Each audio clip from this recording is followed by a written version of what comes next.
بسم اللہ الرحمن الرحیم نحمدہ نصلی علی رسولہ الکریم اما بعد۔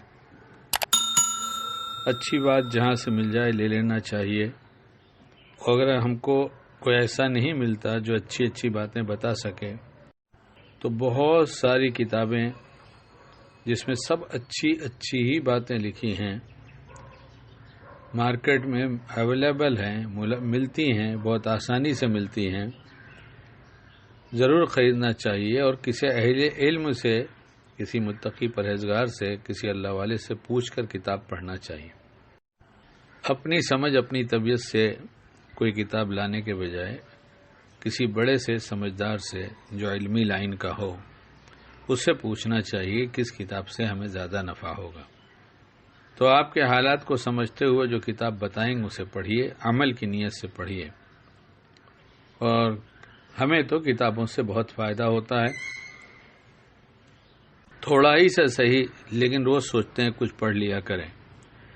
اس میں جو اچھی باتیں مل جاتی ہیں کتاب کی، تو میں کبھی کبھی بار کہتا رہتا ہوں، کچھ کتاب سے کچھ میری زبانی۔ کبھی ممکن ہے اس کتاب کو پڑھ کر لوگ یہ سمجھیں کہ یہ بات تو انہوں نے نقل کیا تھا لیکن ان کی تھی، ایسا ظاہر کیا تھا۔ میں ایسا ہرگز ظاہر نہیں کرتا۔ 5 منٹ کی کلپ میں چونکہ بار اس بات کو دہرانا وقت نہیں رہتا، اس لیے بار نہیں دہراتا، لیکن بات کتاب کی بھی ہے تو کتنی دفعہ میں کہوں اسے، بس جو سناؤں سنیے، کچھ کتاب کی کچھ میری زبانی۔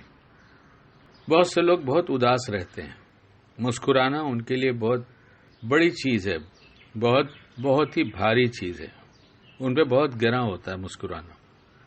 یہ اچھی عادت نہیں ہے۔ اگر ہنسی کی عادت نہیں تو عادت بدل ڈالیں۔ عادت ہی ہے نہ ہنسنے کی عادت ہے، اس کو ہنسنے میں تبدیل کر دیں۔ اور اگر اکیلے ہیں، کوئی نہیں ہے، تو کبھی حمد گنگنائیے، کبھی نعت پڑھیے، کبھی سنیے، کبھی اپنے آپ کو سنائیے۔ حمد و نعت کے سننے سے، بغیر میوزک والی نہیں، سننے سے بھی بڑی ہی تازگی آتی ہے، اور حمد کی وجہ سے اللہ سے محبت بڑھتی جاتی ہے، اور نعت کی وجہ سے آپ علیہ السلام سے پیار بڑھتا جاتا ہے۔ اور جب یہ خوشی کا سامان ملے گا تو مسکراہٹیں اپنے آپ آئیں گی۔ کوئی سخت ایسی بات پیش آ گئی جس کا غم منانے سے وہ بات جو ہو چکی وہ اب خوشی میں بدل نہیں سکتی، ہم کو اپنے آپ کو خوشی میں بدلنا ہوگا۔ اس لیے ہم اس کے لیے کچھ نہ کچھ غور و فکر کریں۔ اور ویسے تو ہر آدمی خوشی کی تلاش میں ہے، اور اس کے حصول کا ذریعہ یہ ہے کہ اپنے خیالات کو قابو میں رکھو۔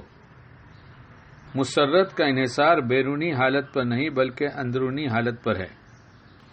ایک عورت جس پر طرح کے مصائب نازل ہو چکے تھے، اس کا دل بہت ٹوٹا ہوا تھا، لیکن وہ ہر وقت ہنستی ہی رہتی تھی، اپنے دل میں رنج و غم کے خیالات کو آنے ہی نہ دیتی تھی، اور دوسروں کو خوش کرنے میں اس قدر مشغول رہتی کہ اس کو اپنا رنج بھول جاتا۔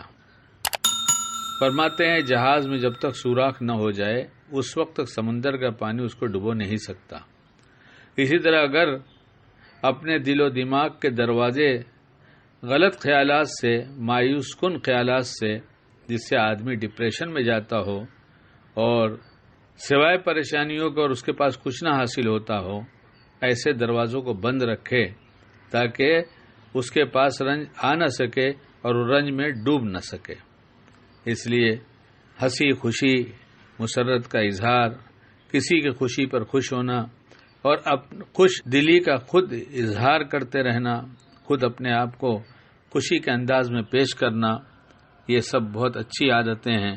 اللہ ہمیں اچھی عادتوں کا خوگر بنائے۔